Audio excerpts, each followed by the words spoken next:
शेख हसीना के द्वारा बांग्लादेश के पीएम पद से इस्तीफा देने के बाद अब इसके पीछे की बड़ी वजह का खुलासा हुआ है। बांग्लादेश में आरक्षण के मुद्दे को लेकर आग लगी ही थी कि इस बीच शेख हसीना ने एक ऐसा फैसला लिया जिससे कि बांग्लादेश के मुसलमान भड़क गए। खास करके बांग्लादेश के मुसलमान छात्र शेख हसीना को लेकर गुस्से में आ गए। शेख हसीना सरकार ने हाल ही में जमाते इस्लामी, इसकी छात्र शाखा और इससे जुड़े अन्य संगठनों पर प्रतिबंध लगा दिए थे। ये कदम बांग्लादेश में कई सप्ताह तक चले हिंसक विरोध प्रदर्शनों के बाद उठाया गया था।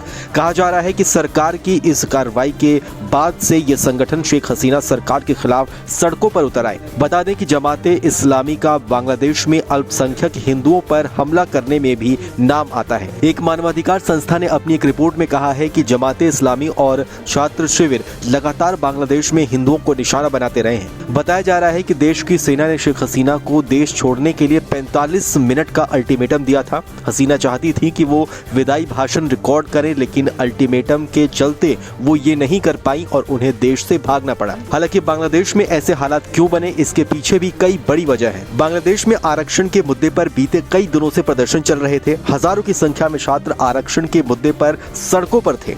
ऐसे में इस माहौल का फायदा वहां की विपक्षी पार्टियों ने भी खूब उठाया। इस प्रदर्शन को उग्र बनाने के लिए लोगों को उकसाया गया और इसका जमकर राजनीतिक फायदा उठाया गया। बांग्लादेश में चल रहे प्रदर्शनों में सेना ने भी सरकार का साथ देने से मना कर दिया। हिंसक प्रदर्शनों में 90 लोगों की जान जा चुकी है। इसके बाद भी बांग्लादेश की सेना ने कहा कि वो प्रदर्शनकारियों पर गोलियां नहीं चलाएगी। सेना मुख्यालय में बांग्लादेश आर्मी चीफ ने हालात के बारे में चर्चा की और ऐलान किया कि वो प्रदर्शनकारियों पर एक भी गोली नहीं चलाएंगे। इस बयान के बाद सेना का प्रदर्शनकारियों के लिए सॉफ्ट कॉर्नर नजर आया, यानी एक तरीके से देखा जाए तो सेना ने प्रदर्शनकारियों को हमले की छूट दे रखी थी। इस बीच बांग्लादेश में माहौल खराब करने के पीछे पाकिस्तान और चीन का भी हाथ है। चीन और पाकिस्तान जैसे देश लगातार भारत के पड़ोसी देशों में ऐसे सरकार को गिराने की फिराक में थे जो भारत के साथ मिलकर काम कर रहे थे।